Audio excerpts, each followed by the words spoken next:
राजा और ब्राह्मण पुत्र की कथा। राजा विक्रमादित्य ने शीशपा वृक्ष के नीचे जाकर बेताल को पुनः अपने कंधे पर उठाया तो राजा के कुछ दूर चलते ही बेताल ने फिर से अपना मौन भंग किया और एक नई कथा सुनानी शुरू की। चित्रकूट नामक नगर में चंद्रलोक नाम का राजा राज करता था। धीर वीर और न्यायप्रिय चंद्रलोक अपनी पसंद की पत्नी न मिलने के कारण उदास रहता था। एक दिन शिकार के लिए वह जंगल में गया और एक सिंह का पीछा करते करते वह जंगल में भटक गया। भूखा प्यासा वह एक सरोवर पर पहुंचा। वहां उसे एक सुंदर मुनि कन्या इंदिवर प्रभा अपनी सखी के साथ बैठी दिखी। उसे देखते ही राजा उसकी सुंदरता पर मोहित हो गया और पूछताछ करने पर पता चला कि वह महर्षि कण्व की पुत्री है। राजा ने मुनि से इंदिवर प्रभा का हाथ मांगा। महर्षि कण्व ने अपनी बेटी का विवाह राजा चंद्रलोक से करा दिया। राजा अपनी पत्नी के साथ वापस लौट रहा था कि रात्रि में एक पीपल के वृक्ष के नीचे अपना डेरा डाला।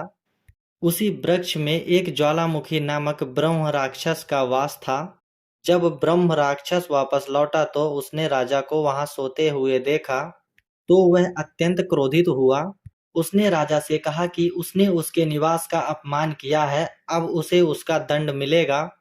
राजा ने अपने प्राण के रक्षा के लिए उससे माफी मांगी तो राक्षस ने उसे एक शर्त दी। 7 दिनों में मुझे एक 7 वर्ष का ब्राह्मण पुत्र लाओ जो स्वेच्छा से अपना शरीर मुझे अर्पित करे। मारे जाने के समय उसके माता पिता उसके हाथ पैर पकड़े और वध तुम स्वयं करो। यदि तुमने ऐसा नहीं किया तो मैं तुम्हें और तुम्हारी सेना को मार डालूंगा। तब राजा ने विवश होकर शर्त स्वीकार कर ली और वह चित्रकूट वापस लौट आया। राजा के मंत्री सुमति ने एक सोने की मूर्ति बनवाई और चारों तरफ घोषणा करवाई कि जो ब्राह्मण पुत्र स्वेच्छा से अपनी बलि देगा उसके परिवार को 100 गांव और स्वर्ण मूर्ति दी जाएगी। यह सुनकर एक 7 वर्ष का ब्राह्मण पुत्र अपने माता पिता को समझाकर इस बलिदान के लिए तैयार हो गया। राजा ने बालक को सजाकर ब्रह्म राक्षस के पास ले गया। वह बालक के माता पिता ने उसका हाथ पैर पकड़ा और राजी जो ने तलवार उठाई, लेकिन जैसे ही तलवार उठी बालक जोर से हंसा। इतनी कथा सुनाने के बाद बेताल ने राजा विक्रमादित्य से पूछा, राजन, प्राणांत के समय वह बालक क्यों हंसा? यदि जानते हुए तुमने यह उत्तर नहीं दिया तो तुम्हारे सिर के टुकड़े टुकड़े हो जाएंगे। बेताल की इतनी बात सुनकर तब राजा ने उत्तर दिया, बच्चा इसलिए हंसा क्योंकि उसे यह देखकर आश्चर्य हुआ, नश्वर और जर्जर शरीर की रक्षा के लिए सभी इतने अंधे हो गए हैं। माता पिता जो उसके रक्षक थे, धन के लोभ में उसका वध कराने के सहायक बने। राजा जो न्याय का प्रतीक था अपनी रक्षा के लिए उसे मारने चला। देवता स्वरूप ब्रह्म राक्षस जो रक्षा के लिए माना जाता था वही भक्षक बन गया था। ऐसे विडंबनापूर्ण दृश्य ने उसे आश्चर्य और प्रसन्नता से भर दिया और वह हंस पड़ा।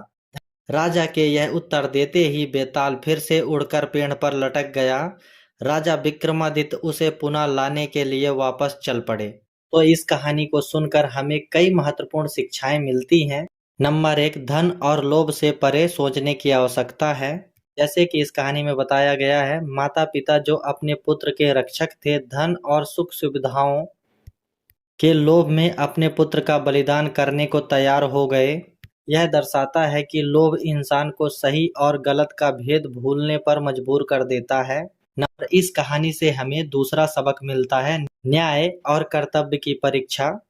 उस राजा ने अपनी जान बचाने के लिए शर्त स्वीकार कर ली, लेकिन अंततः उसने कर्तव्य और न्याय को यह दिखाता है कि सही निर्णय लेने के लिए हमें अपने व्यक्तिगत स्वार्थ से ऊपर उठना चाहिए। तीसरा सबक मिलता है नश्वरता का बोध। बालक ने हंसते हुए संदेश दिया है कि जीवन क्षणिक है। जो शरीर एक दिन नष्ट हो जाएगा उसके लिए झूठ, पाखंड और अन्याय करना व्यर्थ है। सच्चा जीवन वही है जो नैतिकता और सत्य पर आधारित है। चौथी शिक्षा मिलती है विडंबना और समझ का महत्व। बालक ने विपरीत परिस्थितियों में भी वास्तविकता को समझा और विडंबनाओं का उजागर किया। हमें जीवन में कठिन समय में भी शांत और विवेकशील रहकर सही दृष्टिकोण अपनाना चाहिए।